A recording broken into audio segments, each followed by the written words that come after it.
Kyaddaaki abakulira ebyokulonda mu kibiina kya NRM mu ttawuni kanso y'e Lyantonde balangiridde ebyavudde mu kulonda mu kitundu ekya Kaliiro Ward A. Kanwaji Baziwane oluvannyuma lw'abannakibiina kya NRM kwetoloola eggwanga okulonda abaana bakwatira bendera ku bifo bya ssentebe by'ebyalo okwaliwo ku lunaku olwokubiri nga 6 bo abakaaliro Ward A mu kibuga ky'e Lyantonde babadde balindiridde okuddamu okulonda n'abakwatira bendera ya NRM oluvannyuma lw'okulonda okwaliwo okuyiika nga buli luuyi lwali lumiriza lunnaalwo okusomba abawagizi okubajja mu bitundu ebirala. Ssenyonga Robert nga yakulira akakiiko k'ebyokulonda mu kibiina kya NRM mu kibuga ky'e Lyantonde alangiridde Muhammad Mugerwa nga akwatidde NRM bendera ku kifo ky'obwa ssentebe bw'ekyalo kya Kaliiro Ward A bw'ategeezezza nti munne gw'abadde avuganya naye Kafeero Jojo William yawakanyizza okugoberera regisita ya NRM ng'agamba nti erimu ebirumira. Bendera ya NRM oluvannyuma lwa munne gwe yabadde yeesimbye naye ku kifo olw'okugaana okugoberera regisita ng'ate edirective gye twabadde tulina kugoberera regisita kitegeeza munne yavudde mu kalulu. Mugerwa Muhammad ono alangiriddwa ku bwassentebe bwa NRM ku kyalo kino asabye munne gw'abadde avuganya naye n'abawagizi bakolere wamu basobole okutwala ekitundu kyabwe mu maaso. Kafeero Jojo William agamba nti si mumativu n'ebyo ebirangiriddwa akakiiko k'ebyokulonda n'agamba nti wakwekubira enduulu eri waggulu mu kibiina kyabwe. Ku lwa CBS ze Kanwaji Baziwane mu ssaza lya Kabaka ery'ekabula mu Bisozi. Ebyo nga bikyali abamu ku bannakibiina kya NRM mu Gombola Lubaga balumbye ekitebe ekikulu eky'ekibiina kino ku luguudo kya Ddondo mu Kampala nga bawakanya ekyokuddamu okutegeka akalulu nga bagamba nti be balonze be bwe baagala. Bano okugenda ku kitebe kino kidiridde abamu ku bannakibiina okwekubira enduulu eri abakulu nga bagamba nti tebakkiriziganya n'ebyo byavudde mu kulonda nti okulonda kwabaddemu vvulugu atagambika. Bategeezezza nti baagala akakiiko k'ebyokulonda mu kibiina kakakasa abantu abalondeddwa bave ku bannakigwanyizi ti kubanga bo beenoonyeza byabwe tebali ku mulamwa gwa kibiina. Batugamba batya nti nno abakulembeze baffe be twalonze mu structure ne balagira okulonda kusazibwemu era kuddemu kutegekebwe mbu ne chairman waffe Secretary General waffe n'alagira kuddibwemu.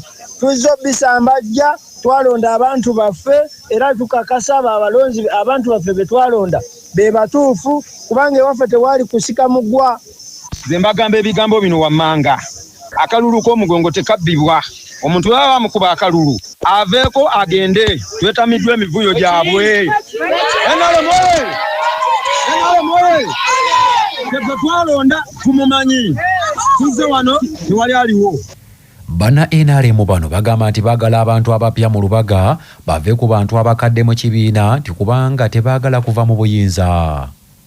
Amazima ddala gennyini tetusobola kulonda bamobilizer abantu be bawulira amannya gaabwe ne bafubutuka. Twagala ku feesi empya ezigenda mobilizinga Lubaga.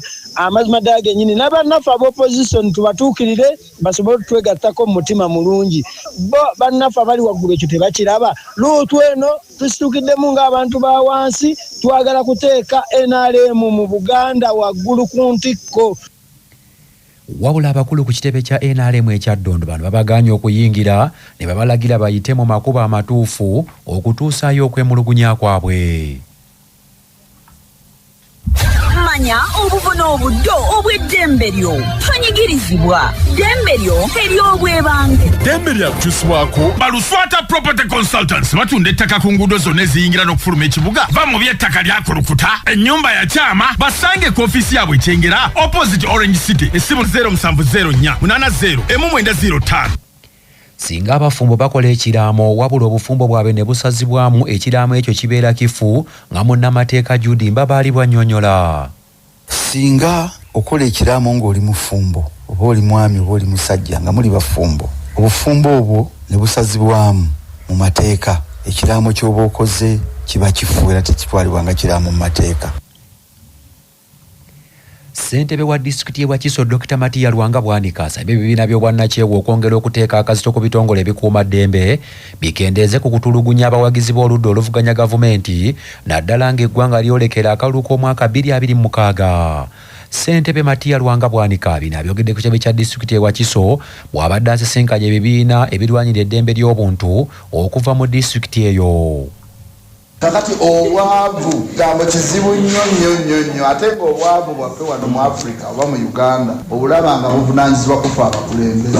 We have a lot of money zetuspendinga ku zitali priority. So teenage pregnancy etambulira omuwala n'amalawo ak'ennaku 4 nga bamugobye school fees simi uniform. The neglected boy child ali wali bimukubya anywedde enjala kati lwaki tamufunisemu waliwo kye bayita child labor sagende sigalo omwana okukola nga taneetuuka ate okwetuuka gy'emyaka 18 n'okweyongerayo.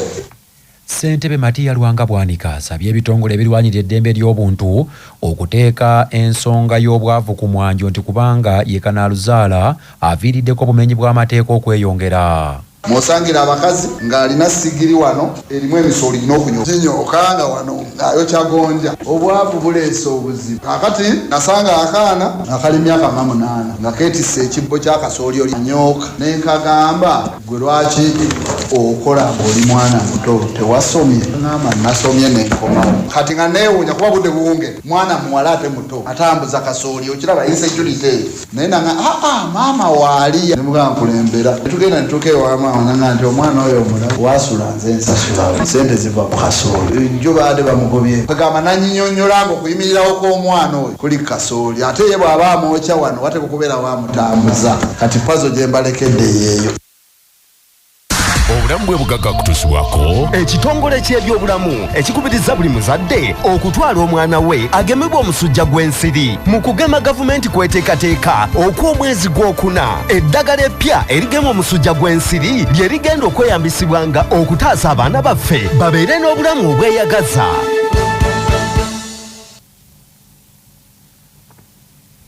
Dr. Tom Senkungu agamba nti omulwadde wa sukaali ateekeddwa okunywa amazzi agawera obutakosebwa nnyo. Dr. Tom Senkungu tunaamufuna gye bujjako.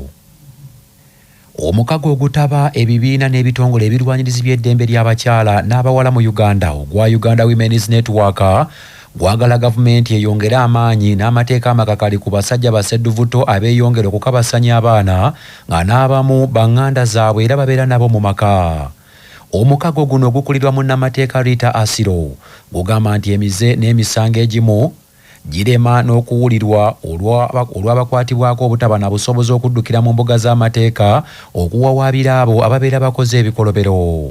Emisango omuli egy'obutabanguko mu maka, okukabasanya abaana naddala abawala, okutulugunyizibwa, abakyala okugobebwa mu maka olw'okufiirwa abaagalwa baabwe n'ebirala biviiriddeko bangi okulemwa amaka. Ebiwandiiko biraga nti emisango 1.5 mu 184 egy'obutabanguko mu maka gyawandiisibwa mu 2024 awo abakyala abaakosebwa baali 1,000 n'omusobyo ate ng'abaami baali 3,000 n'omusobyo nga ku gino emisango 520 gyokka gye gyatwalibwa mu mbuga z'amateeka okuwozesebwa nga kwegyo emisango 423 gyokka gye gyawulirwa olwo ne giweebwako ensala. Rita Asiro Senkulu w'omukago ogwa UNET agamba nti singa ebitongole na buli abakwatibwako ensonga bongeramu amaanyi okutulugunyizibwa kw'abakyala kwandikoma nabo bafuna obwenkanya. Tumanyi nti gavumenti erina obuyinza okulaba nti na mu Uganda especially abakyala ne abawala balina okukuumibwa mu mateeka, naye kye tulaba that's not the reality. Tulaba nti abaana olisi tulaba omwana w'emyaka 3 nga taata we yennyini mukutte ne tugamba nti eno ebintu tulina mateeka naye lwaki zikyakolebwa ku baana baffe kw'abakyala. Omukyala mukadde mwaka 8 nga mumugobye ku ttaka kubanga bbaye yafa, ate oluusi abaana atugamba nti lwaki abakyala n'abawala titubawa ekitiibwa. Badiru wa Lusansa okuva mu kitongole ekya Legal Aid Service Providers Network agambye nti embeera eno evudde ku bbula ly'amateeka amakakali agateekebwawo okulambika n'okuluma abo abeenyigira mu kukabasanya abantu. National Legal Aid Law tumaze ebbanga ddene nnyo myaka 8 lastimate efuba okulaba ng'etteeka livaayo naye etteeka eryo likyalemye okuvaayo so tusaba bannayuganda bonna eyo yonna gye bawangaalira bakulembeze bamwe ab'omu bitundu ba MP bwe bajja osaba akalulu mubateekeko nammwe akazito mubagambe fe akalulu kaffe tujja kaba wasinga mutuyisiza etteeka lya National Legal Aid Law erigenda okuyamba omuntu atayina ssente oba atayina kyonna kyonna kyasobola kuwaayo okufuna looya asobola okuba ng'afuna obuyambi bumateeka oba obwoleere. Obulamu bwe bugagga kutuusibwako ekitongole ky'ebyobulamu ekikubiriza buli muzadde okutwala omwana we agemebwa omusujja gw'ensiri mu kugema gavumenti kweteekateeka okw'omwezi gw'okuna eddagala eppya erigema omusujja gw'ensiri lye rigenda okweyambisibwanga okutaasa abaana baffe babeere n'obulamu obweyagaza. Dr. Tom Senkungu agamba nti omulwadde wa sukaali ateekeddwa okunywa amazzi agawera obutakosebwa nnyo. Omulwadde wa sukaali yenna alina okulaba nti anywa nnyo amazzi buli kaseera. Oyinza oganywera nga amazzi, oyinza okunywa caayi omukalu, oyinza okwegamba okufuba okulaba ng'onywa buli kaseera. Kitwale nga bw'olaba nti sukaali bw'aba anoze mu kikopo oyiwawo amazzi n'omujabulula n'alema kubanga anoze nnyo n'omubiri bwe gwetaaga. Oyiwamu amazzi mangi n'oba nga sukaali oli takukosa, tayonoona maaso, tayonoona misuwa, tayonoona nsigo yo kubanga oba omujabuludde. Kiba kirungi omulwadde yenna okufuba okulaba nga okunywa amazzi kiba kikulu. Amawulire g'ebyemizannyo mu mawulire gaffe agakya Basafama gakutuusibwako Sedika Real Estate abatunda n'okugula ettaka ku nguudo ez'enjawulo mu Uganda yonna. Basangibwa ku Galuleba Building ewakiso essimu noti 7 noti 2 339 377 nga bali wamu ne Light High School esseguku Katale. Abeegulidde erinnya mu kuyisiza waggulu abaana mu Arts ne Sciences lyadde ne boarding ery'abawala n'abalenzi. Saako pikipiki Honda 2025 ne 1010 SC nkola ya mu Japan. Empya ttuku ogifuna ku kibanja mpola erugogo opposite ne DHL oba mu Ndeeba opposite Equity Bank. Empaka z'okulukalu lwa Bulaaya eza UEFA Europa ziddamu olunaku olwaleero n'omupiira ogwa semi-final oluzanyo olw'okuddingana era Manchester United Red Devils bagenda kukyaza ttiimu ya Atletico Bilbao okuva Spain omupiira ogugenda okuyindira ku Old Trafford.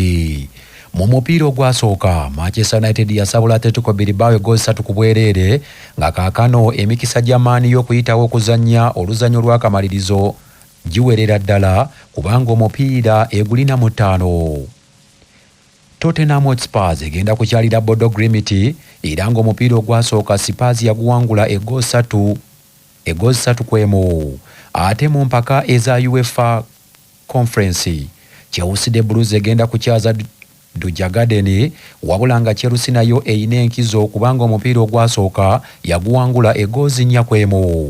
Fiorentina eya Italy egenda kutunkana Real Betis eya Spain wabula nga omupiira ogwasooka Real Betis eya Spain omupiira ogwo yaguwangula egoozi 2 ku 1. Amawulire okuva ebweru w'eggwanga gakutuusibwako M-Chad Industries abakukolera M-Chad Black Tea amajani kawoomera ne M-Chad Muchuzi Mix akanzaali akazito yenva bisange mu maduuka gonna essimu noti 75 noti 668 481. Ssaabaminisita wa Bungereza Keir Starmer n'abakulembeze abalala saako abaazirwanako mu ggwanga eryo bakuŋŋaanidde mu Westminster Abbey okujjukira emyaka 80 Bukyanga Ssematalo owookubiri akomekerezebwa ku lukalu lwa Bulaaya. Mu balala abasuubirwa okwetaba ku mikolo egyo mulimu King Charles n'omukyala saako abantu abalala era kikakasiddwa nti waakubeerawo akasiriikiriro okumala eddakiika 2 okujjukira abo abaazirwanako era abaliko ebirungi bye baakolera eggwanga erya Bungereza.